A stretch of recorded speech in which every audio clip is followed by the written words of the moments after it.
जय हिंद दोस्तों, DP academy में आपका बहुत बहुत स्वागत है।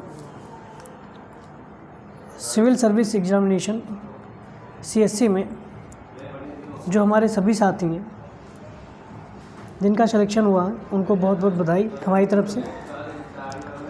रिज़ल्ट कल ही आने वाला था लेकिन आज आया है। आज हम कहीं बाहर गए हुए थे, जैसे हमको पता चला रिज़ल्ट आया है बहुत ही खुशी हुई जानकर। ठीक है, इस बार के हमारे टॉपर रहे हैं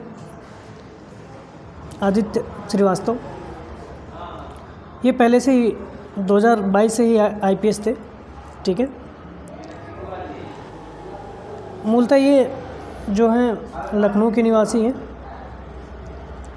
लखनऊ के निवासी हैं। ठीक है, तो टॉप 10 लोगों की जो लिस्ट है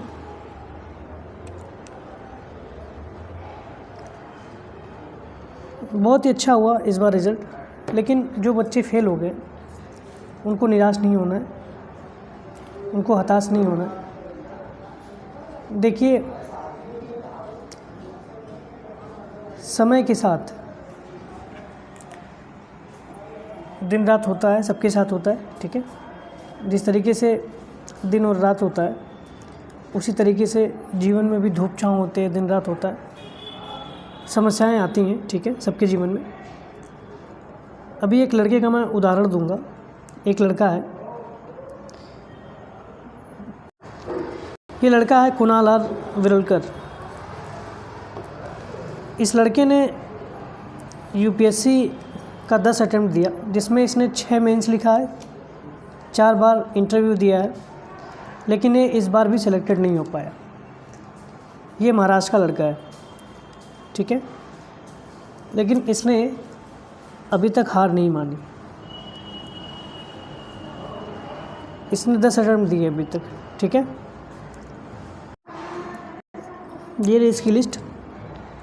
इंटरव्यू इसने 2016 में दिया था, फिर 2019 में दिया था, फिर 2021 में दिया था और 2022 में दिया था। फाइनली इस बार भी इसका सिलेक्शन नहीं हुआ। तो संघर्ष ही जीवन है दोस्तों। जब तक आपके पास समय है, देखिए यूपीएससी क्या है, थोड़ा स्मार्ट तरीके से पढ़ाई मांगता है। और अगर आप पढ़ाई कर रहे हैं, स्मार्ट तरीके से पढ़ाई कर रहे हैं तो सिलेक्शन पक्का होगा।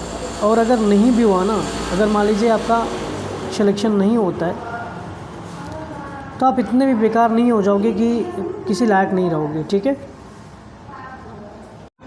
आप समाज में, सोसाइटी में कुछ अच्छा कर सकते हो, या फिर आप जिस भी पद पे जाओगे, कहीं प्राइवेट सेक्टर में भी जाओगे, जिस पद पे भी जाओगे उन लोगों से बहुत ही बेहतर काम करोगे। ठीक है, जो कहीं और प्रिपेयर होके आए। ये बात ध्यान दीजिएगा। रही बात समस्याएं, तो सबके जीवन में आती हैं। ठीक है, अब से देखिए रिज़ल्ट आया है। खैर, एक साल कैसे बर्बाद होता है ये किसी एस्पिरेंट से कोई पूछे, हमसे पूछे, हम जानते हैं कि कितना बुरा लगता है फेल होने के बाद।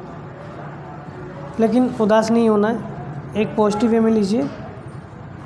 ठीक है, अभी रिज़ल्ट आया है तो आप 3-4 दिन आप रेस्ट कीजिए, उसके बाद से फिर आप लग जाइए तैयारी में। ठीक है, देखिए गलतियाँ कहाँ हो रही है, गलतियाँ होने के बाद गलतियाँ कहाँ से हो रही हैं, उस गलती को आप दोहराइए नहीं, उस पर आप सुधार करिए,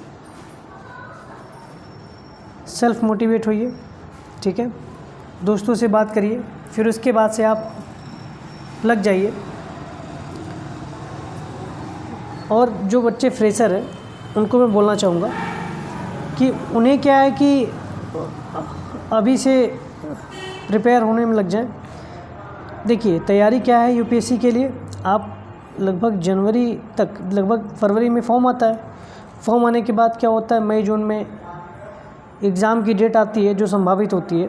इसके बाद से बच्चे क्या करते हैं कि हमेशा उलझे रहते हैं कि क्या पढ़ें क्या ना पढ़ें। तो अपना जो जीएस का है, जीएस का पार्ट अलग अलग 1, 2, 3, 4 करके अलग अलग बनाइए, 2 मंथ का बनाइए। साथ में ऑप्शनल लेके चलिए, ऑप्शनल सब्जेक्ट। याद रहे कि ऑप्शनल जो है जनवरी के पहले आप ख़त्म कर दीजिए। 3 से 4 मंथ पहले आप ऑप्शनल ख़त्म कर दीजिए, जो कि 3 से 4 मंथ आप प्रीलिम्स पे फोकस करिए और रिवीजन, एक एक बुक का रिवीजन कम से कम 3 से 4 बार कर लीजिए, ठीक है।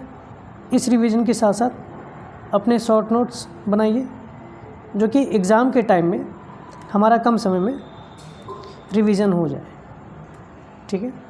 बाकी और किसी को कुछ पूछना हो तो हमको कमेंट में या हमको जो है डायरेक्ट मैसेज करके पूछ सकता है, ठीक है।